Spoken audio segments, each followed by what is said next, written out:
नमस्कार विद्यार्थियों। लोकतंत्र के बारे में हम अध्ययन कर चुके हैं, अधिनायक तंत्र के बारे में भी हम अध्ययन कर चुके हैं। लोकतंत्र के अपने गुण हैं, अधिनायक तंत्र के अपने गुण हैं। लोकतंत्र जनता का जनता के लिए, जनता द्वारा शासन। अधिनायक तंत्र जो एक व्यक्ति समूह जो कि बलपूर्वक सत्ता पर अधिकार कर लेते हैं, सैनिक शक्ति के द्वारा, निर्वाचन के द्वारा भी, या किसी एक राजनीतिक समुदाय का सदस्य होने के नाते सत्ता पर अधिकार कर लेते हैं, उसे अधिनायक कहते हैं। राजतंत्र के अंतर्गत जहां संपूर्ण शक्ति किसी राजा के अंतर्गत निहित होती थी, अधिनायक तंत्र के अंतर्गत भी संपूर्ण शक्ति किसी एक व्यक्ति या व्यक्ति समूह के हाथ में निहित होती है। लोकतंत्र के अंतर्गत अपने कुछ दोष हैं, जैसे लोकतंत्र एक धीमी प्रक्रिया है, लोकतंत्र के अंतर्गत भ्रष्टाचार पनपता है, लोकतंत्र के अंतर्गत आर्थिक विकास बहुत धीरे होता है, राजनीतिक दलों के द्वारा लोकतंत्र को दूषित किया जाता है, राजनीतिक दलों का सारी जो बुराइयां हैं वो लोकतंत्र के अंतर्गत विद्यमान रहती है। लोकतंत्र में त्वरित निर्णय नहीं लिए जाते, सही प्रकार से निर्णय नहीं लिए जा सकते। इन सब बुराइयों के कारण कुछ लोग ये कहते हैं कि लोकतंत्र के स्थान पर अधिनायक तंत्र को लागू कर दिया जाए, या अपन कह सकते हैं कि अधिनायक तंत्र को लोकतंत्र के विकल्प के रूप में लागू किया जाए। तो क्या लोकतंत्र को हटाकर लोकतंत्र के अंतर्गत जो विद्यमान बुराइयां हैं उसका समाधान क्या अधिनायकवादी प्रणाली को लागू करके किया जा सकता है? क्या अधिनायकवाद लोकतंत्र का विकल्प बन सकता है? उसके बारे में आज हम अध्ययन करेंगे। लोकतंत्र का विकल्प क्या अधिनायक तंत्र बन सकता है? यदि गहराई से देखा जाए तो अधिनायक तंत्र लोकतंत्र का कभी भी विकल्प नहीं बन सकता है। लोकतंत्र के अंतर्गत ऐसे गुण विद्यमान हैं जो अधिनायक तंत्र के अंतर्गत नहीं हो सकते हैं। जैसे यदि पहला इनका गुण देखा जाए तो लोकतंत्र समानता, स्वतंत्रता और अधिकारों पर आधारित शासन प्रणाली है। अधिनायक तंत्र के अंतर्गत सर्वाधिकारवादी प्रवृत्ति है। अधिनायक तंत्र सारे जो अधिकार है वो एक व्यक्ति या व्यक्ति समूह में ही होते हैं, उसी की इच्छा ही कानून होती है। व्यक्तियों को किसी भी प्रकार का कोई भी अधिकार, स्वतंत्रता, समानता प्राप्त नहीं होती है।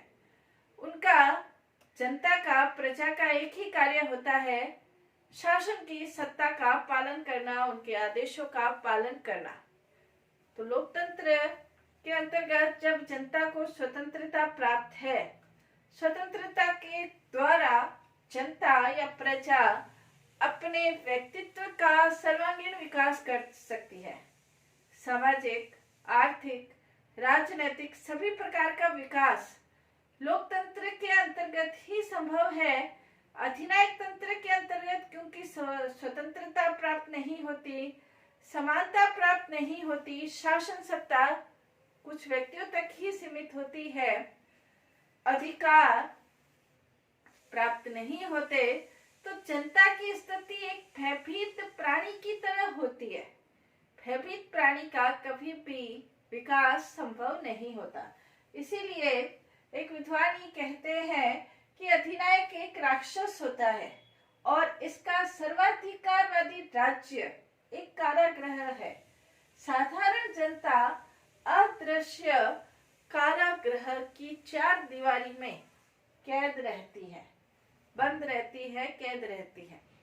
तो अधिनायकवादी शासन लोकतंत्र का विकल्प नहीं हो सकता, क्योंकि अधिनायकवाद के अंतर्गत जनता को स्वतंत्रता, समानता, अधिकार प्राप्त नहीं है और वो एक अदृश्य सर्वाधिकारवादी राज्य की अदृश्य चार दीवारी में कैद रहती है। दूसरा, इसके अंतर्गत हम कह सकते हैं कि लोकतंत्र के अंतर्गत स्वशासन के अधिकार प्राप्त होते हैं। सत्ता का विकेंद्रीयकरण कर दिया जाता है।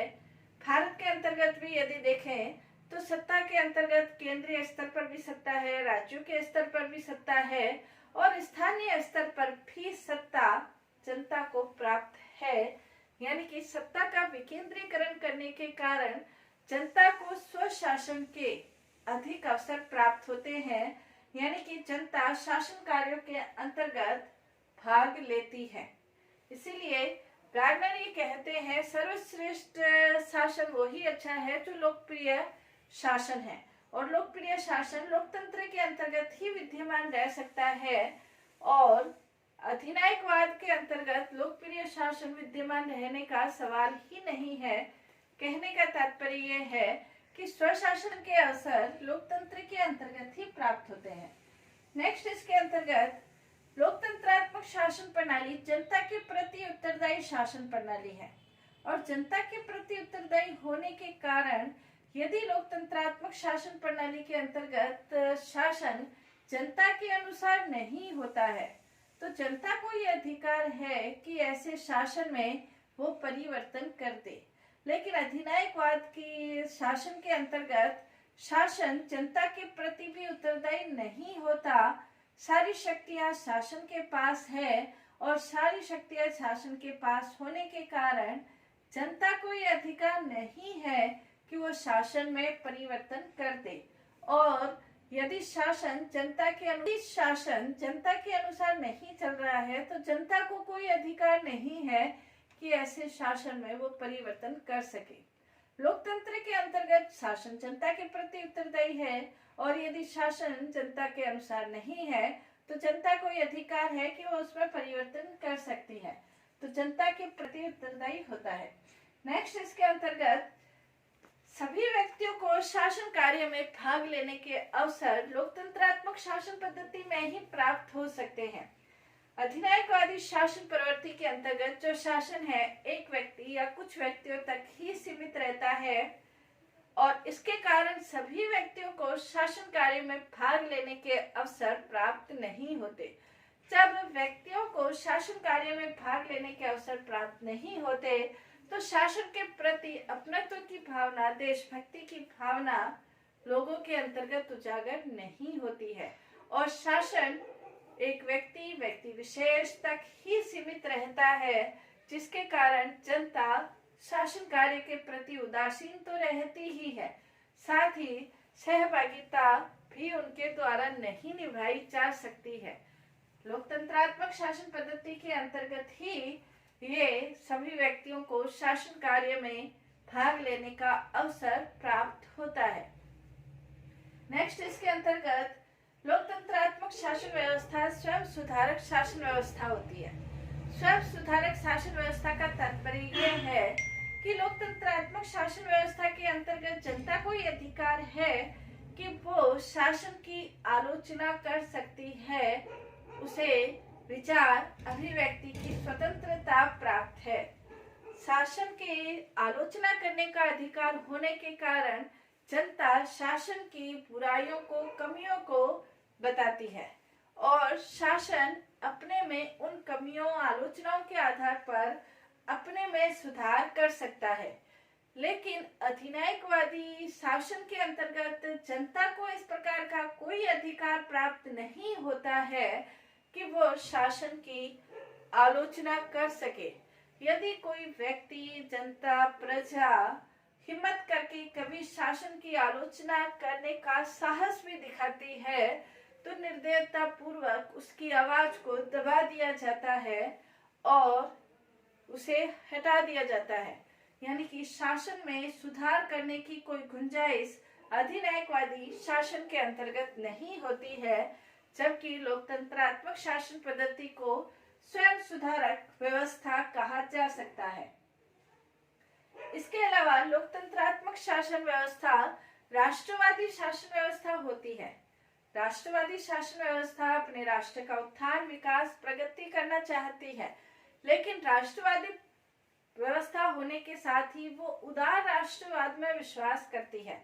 उदार राष्ट्रवाद में विश्वास करने के कारण लोकतंत्रात्मक शासन व्यवस्था विश्व शांति और विश्व की उन्नति, विश्व बंधुत्व की भावना वसुधैव कुटुंब की भावना के अंतर्गत कार्य करती है, जबकि अधिनायकवादी शासन अपने शासन को राष्ट्र को श्रेष्ठ मानता है, उग्र राष्ट्रवादी विचारधारा में विश्वास करता है और इसके कारण साम्राज्यवाद, उपनिवेशवाद और युद्ध में ज्यादा विश्वास करता है। और उसका परिणाम ये होता है जैसे मानव सभ्यता खतरे में चली जाती है।